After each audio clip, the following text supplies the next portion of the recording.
పెహల్గాం ఉగ్రదాడి బాధ్యులను విడిచిపెట్టేది లేదని పునరుద్ఘాటించారు కేంద్ర హోంమంత్రి అమిత్ షా. దాడికి తెగబడిన ఉగ్రవాదులు తగిన మూల్యం చెల్లించుకుంటారని స్పష్టం చేశారు.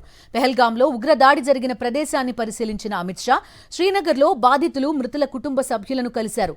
ఏరియల్ సర్వే నిర్వహించిన అనంతరం ఎక్స్లో భావోద్వేగ పోస్టు పెట్టారు. బాధితుల ఆవేదనను ప్రతి భారతీయుడు పంచుకుంటున్నాడని, యావత్ భారతం కన్నీరు పెడుతోందన్నారు.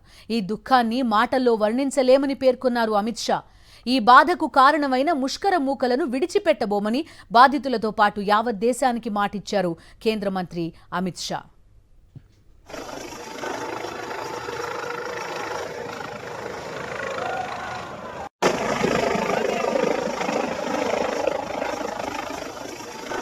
ఉగ్రదాడి నేపథ్యంలో రాత్రి అత్యవసరంగా జమ్మూ కశ్మీర్ వెళ్లిన అమిత్ షా కాసేపట్లో ఢిల్లీ చేరుకోనున్నారు. సాయంత్రం ప్రధాని అధ్యక్షతన జరిగే భద్రతా వ్యవహారాల కేబినెట్ కమిటీ భేటీలో పాల్గొంటారు. పెహల్గాం ఉగ్రదాడి నేపథ్యంలో తదుపరి చేపట్టాల్సిన కార్యాచరణపై సీసీఎస్ సమావేశంలో కీలక నిర్ణయం తీసుకునే అవకాశం ఉంది. కశ్మీర్ పీఓకేలో ఉగ్రవాదుల ఏరివేతే ప్రధాన అజెండాగా కేంద్రం స్పెషల్ ఆపరేషన్కు ఆదేశాలిస్తుందనే ప్రచారం జరుగుతోంది. ఇప్పటికే ఢిల్లీలో ప్రధాని మోదీ, రక్షణ మంత్రి వరుస సమావేశాలు నిర్వహిస్తున్నారు. జాతీయ భద్రతా సలహాదారు అజిత్ దోవల్, నిఘా వర్గాల అధిపతులు ఎప్పటికప్పుడు పరిస్థితిని సమీక్షిస్తూ తదుపరి చర్యలకు రంగం సిద్ధం చేస్తున్నారు.